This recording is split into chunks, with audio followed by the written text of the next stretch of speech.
ఎన్ని తిన్న కొంచెం అన్నం తినకపోతే ఏదో వెలితి మనకు. అలాంటి బియ్యంలో ఇవి మామూలు బియ్యం కాదు, శరీరానికి అద్భుత పోషకాలు అందించేవి. ఇప్పుడు ప్రాముఖ్యం సంపాదించుకుంటున్న బ్లాక్ రైస్కు శతాబ్దాల చరిత్ర ఉంది. పూర్వం చైనాలో రాజకుటుంబాలకు మాత్రమే వీటిని తినే అవకాశముండేది. దీర్ఘాయువును ఇస్తుందని నమ్మడమే అందుకు కారణం. బ్లాక్ రైస్, బ్రౌన్ రైస్ మాదిరిగానే ఉంటుంది. కొంచెం ఎక్కువసేపు నమిలి తినాలి. మిగతా వాటితో పోలిస్తే వీటిలో యాంటీఆక్సిడెంట్ల శాతం ఎక్కువ.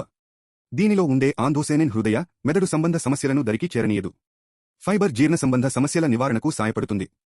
వీటిని ఆహారంగా తీసుకున్న వాళ్లకి కొలెస్టరాల్ను తగ్గించడమే కాకుండా ఎక్కువసేపు కడుపు నిండిన భావన కలిగిస్తుంది. కాబట్టి లావు తగ్గాలనుకునే వాళ్లకి ఉత్తమ ఎంపిక.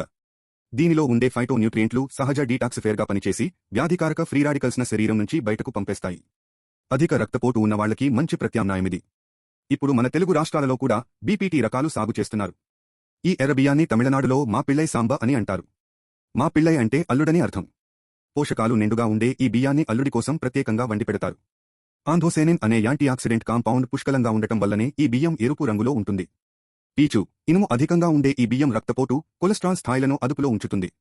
బరువు తగ్గాలనుకునే వారికి మంచి ఆహారం.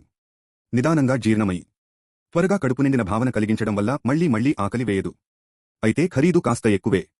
వెదురు బియ్యాన్ని వంశీలోచన అని కూడా అంటారు. ఇవి చూడ్డానికి బార్లీ గింజల మాదిరిగా ఉండి రుచిలో వగరుగా ఉంటాయి.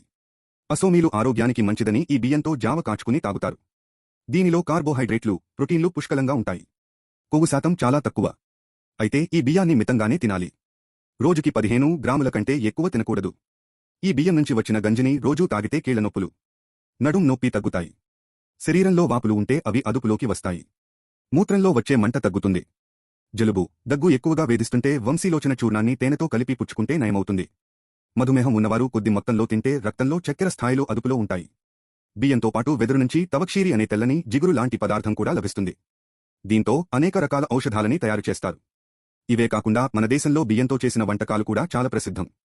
ఆంధ్ర పులిహోర, తమిళనాడు కట్టే పొంగల్, కర్ణాటక బిసి బెలబాత్, కేరళ మలబార్ బిర్యానీ, ఒడిశా పఖాలా, రాజస్థాన్ రామ్ కిచిడి, ఉత్తరప్రదేశ్ తెహ్రీ, మణిపూర్ చకోవో ఖీర్, కోల్కతా బిర్యానీ మరియు నాగాలాండ్ గలో ఇవి బాగా ప్రాచుర్యం పొందినవి.